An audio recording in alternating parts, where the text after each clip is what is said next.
Welcome to success Chandra. Success Chandra के इस YouTube channel में आप सभी छात्रों को बहुत बहुत स्वागत है। आज मैं इस वीडियो में रोज पाठ का सारांश लेकर आया हूँ। रोज पाठ का जो है लेखक सच्चिदानंद हीरानंद वात्स्यायन अज्ञे जी हैं।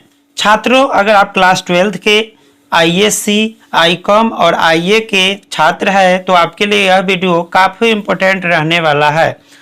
अगर आपका हिंदी 100 मार्क्स हो चुका है और बिहार बोर्ड के छात्र हैं तो आपके लिए काफ़ी इम्पोर्टेंट रहने वाला है। आज मैं इस वीडियो में समरी लाया हूं जो बिल्कुल सरल भाषा में है। समरी जान लेने से आप जो है उस पाठ को 99% अपने हाथ में कर लेते हो, कमांड कर लेते हो। उससे संबंधित लघु तरीय, दीर्घ तरीय क्वेश्चन और ऑब्जेक्टिव क्वेश्चन बनाने में कोई कठिनाई नहीं होता है। तो छात्रों, इसे ध्यान से देखेंगे, यह कहानी एक ही बार में आपको याद हो जाएगा और समरी अगर एग्जाम में पूछता है तो आप आसानी से लिख सकते। तो चलिए स्टार्ट करते हैं। आज का मेरा शुरुआत जो है यहाँ से होगा कि शुरुआत में जो हम सारांश लिखते हैं किसी पाठ का, तो इंट्रो हमारा इस प्रकार होना चाहिए। प्रस्तुत कहानी रोज हमारे हिंदी पाठ पुस्तक दिगंत भाग 2 कक्षा 12 से ली गई है।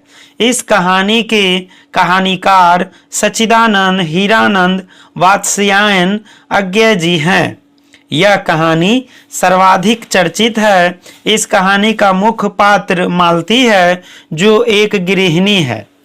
अब देखिए, इसमें जो है मुख्य पात्र का चर्चा हुआ है जो मालती है। रियल में इस कहानी का मुख्य पात्र मालती है। जब वह बचपन में जो है, लेखक कौन है, जो सच्चिदानंद हीरानंद वात्स्यायन अज्ञे जी है, उनके जो है दूर के रिश्ता में बहन लगती है। यानी कहने का मतलब मैं मेरी फुफेरी जो भी हो, बहन रिश्ता में लगती है। और जब मालती को शादी हो जाता है एक महेश्वर डॉक्टर नाम से, तो उसी जो है मालती से मिलने उसके ससुराल जाते हैं। कौन? तो उसके भाई जो लेखक है सच्चिदानंद हीरानंद वात्स्यायन अज्ञे जी। तो वह वहाँ मिलने जाते हैं तो वह एक गृहिणी के रूप धारण कर चुकी होती है, घर के सारा काम संभालती है। तो चलिए स्टार्ट करते हैं। कहाँ से शुरू होगा? कहानी का शुरुआत लेखक अपने दूर के रिश्ते की बहन मालती से, सखी कहना उचित है, सखी मतलब मित्र कहना भी एक तरह से, बहन को मित्र का भी दर्जा दिया जा सकता है, उचित है, से मिलने 18 मील पैदल चलकर पहुंचता है। यानी लेखक अपने दूर के रिश्ते की बहन, यानी ममेरी फुफेरी जो भी हो, बहन लगेगी रिश्ते में। कौन? मालती, जिसे सखी भी कहना इसमें उचित कहा गया है किताब में। वो मिलने के लिए पैदल जाता है कि हम आज जा रहे हैं, बचपन में जिस बहन के साथ मरता था उससे मिलने जा रहे हैं कि उसका जो है किस तरह से रहन सहन है, कैसे रह रही है। 18 मील जो है पैदल जाता। 18 मील यानी 1 मील में 1.6 किलोमीटर होता है। तो माँ, इसको हम अगर 1.6 से हम गुना करेंगे तो लगभग कितना किलोमीटर हो जाएगा? 28 किलोमीटर हो जाएगा।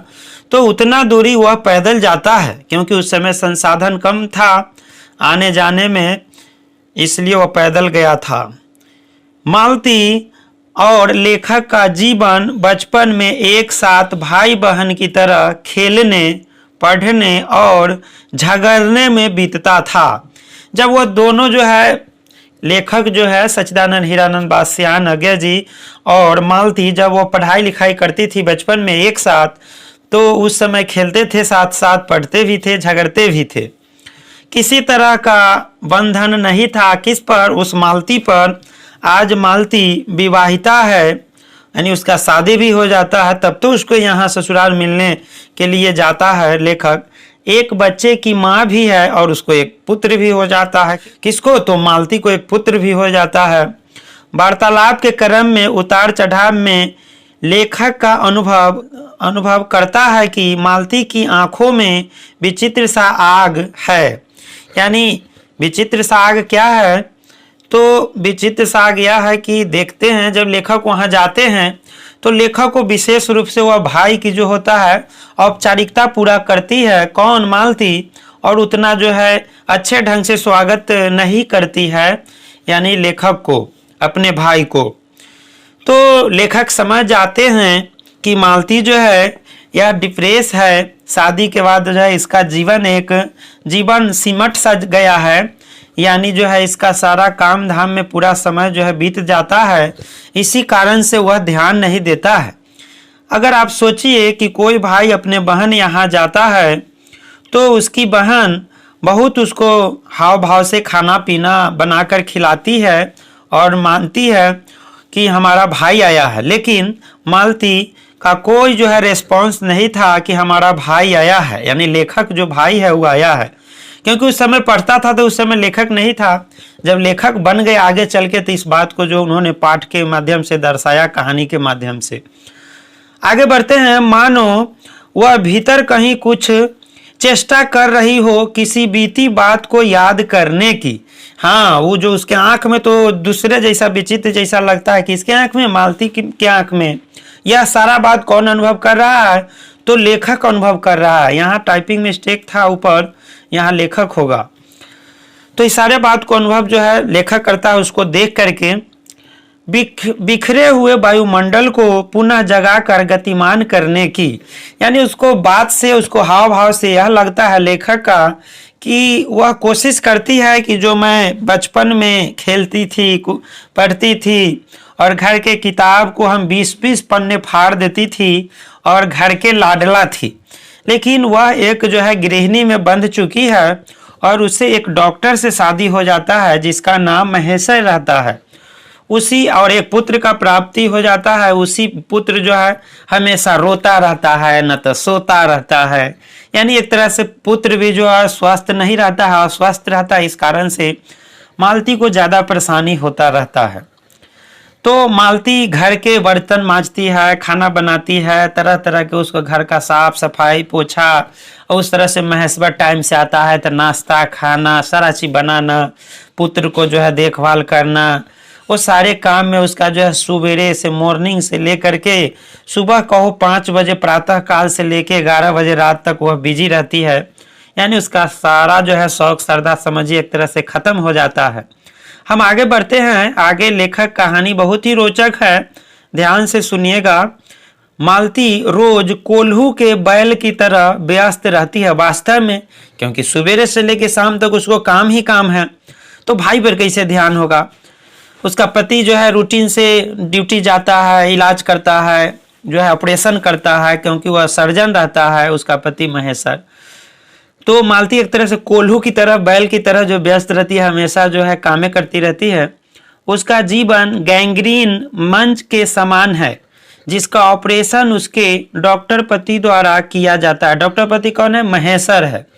तो देखिए छात्रों, गैंग्रीन मंच के समान है। गैंग्रीन एक तरह का बीमारी है जो कांटा चुभने से होता है, और जो है पैर में हो या कहीं भी कांटा चुभ जाता है तो वह घाव का रूप ले लेता है और इससे आदमी का मृत्यु भी हो जाता है। नहीं, गैंग्रीन एक प्रकार का बीमारी है जिसे ऑपरेशन से कोई जो जहाँ वो घाव हो जाता है, वो बीमारी हो जाता है, उसको काट कर हटाया जाता है।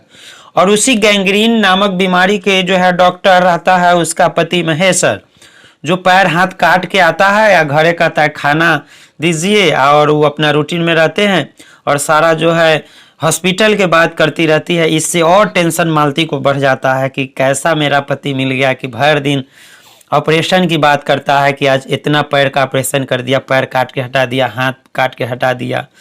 तो ये नहीं जरूरी है कि आप समरी जब परीक्षा में लिखते हैं तो ये नहीं ध्यान देना है कि हम जितना बात जो है इसमें लिखे उतने बात लिखना। जो बात आप याद करते जाते हैं वो सारे बात वहाँ अगर आप लिख देते, वही पाठ का सारांश होता है और जो है उस पाठ का केंद्रीय भाव होता है, उसका जो है मुख्य थीम होता है। इसलिए सारे बात को आप ध्यान रखेंगे।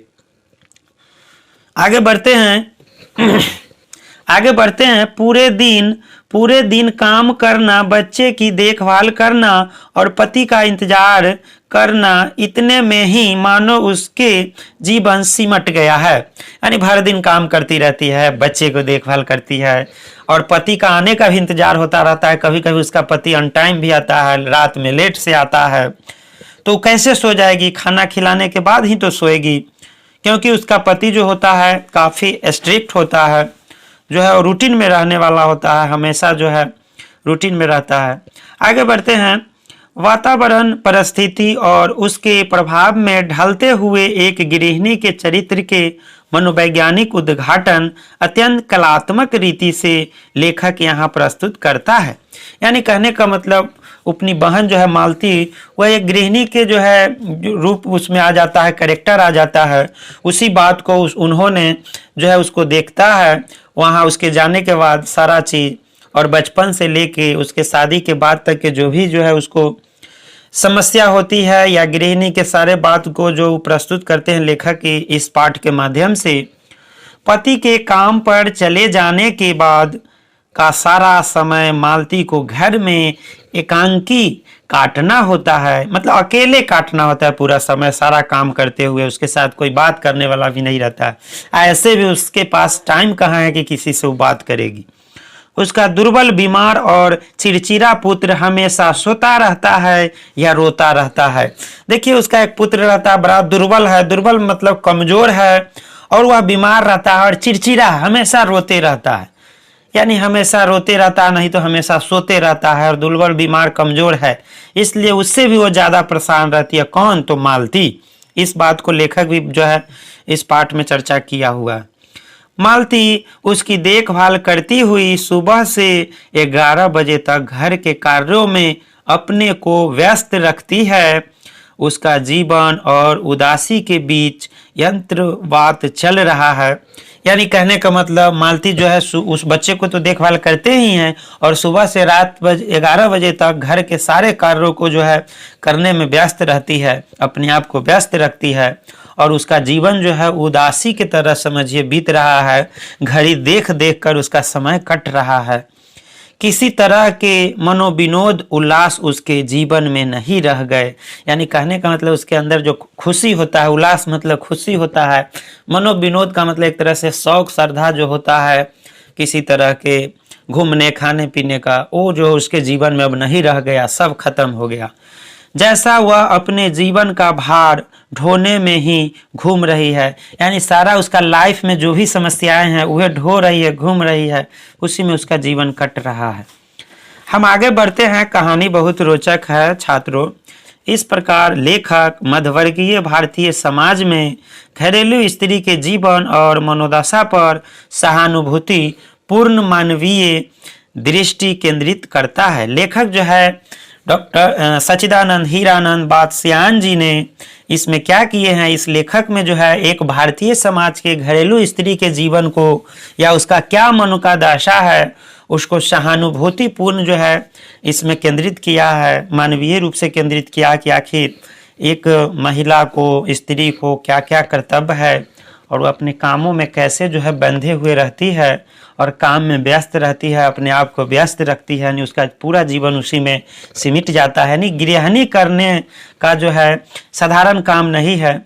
जनरली लोग बोलते हैं घर का जो है गृहिणी होती है, हाउस वाइफ जिसको बोलते हैं, वो बहुत आसान बात है। ऐसा कुछ नहीं है। काम जो है बहुत ज़्यादा है, छोटा छोटा काम है लेकिन बहुत ज़्यादा है, इसलिए वो अपने आप को उसमें सिमटी हुई महसूस करती है। कहानी के गर्भ में अनेक सामाजिक प्रश्न विचारोत्तेजक रूप में पैदा होते हैं।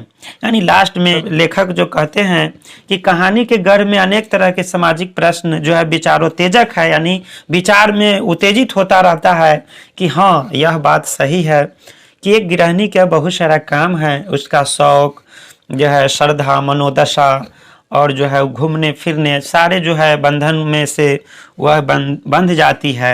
यानी वह फ्री नहीं रहती है कि कहीं जा सके, क्योंकि वह गृहिणी जीवन जीने लगती है।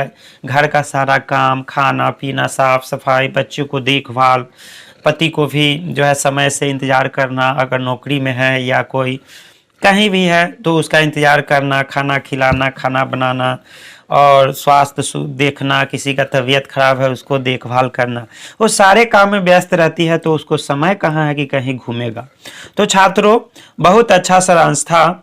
अगर आप इसे याद हो गया तो अच्छी बात है। अगर आप याद नहीं किए तो वीडियो को पॉज करके इसे आप नोटबुक में नोट कर ले, ताकि एग्ज़ाम के समय इसे आप अपने भाषा में आसानी से लिख सके और अधिक से अधिक अंक प्राप्त कर सके। वीडियो में लास्ट तक बने रहने के लिए आप सभी छात्रों को बहुत बहुत धन्यवाद। आपका दिन शुभ हो।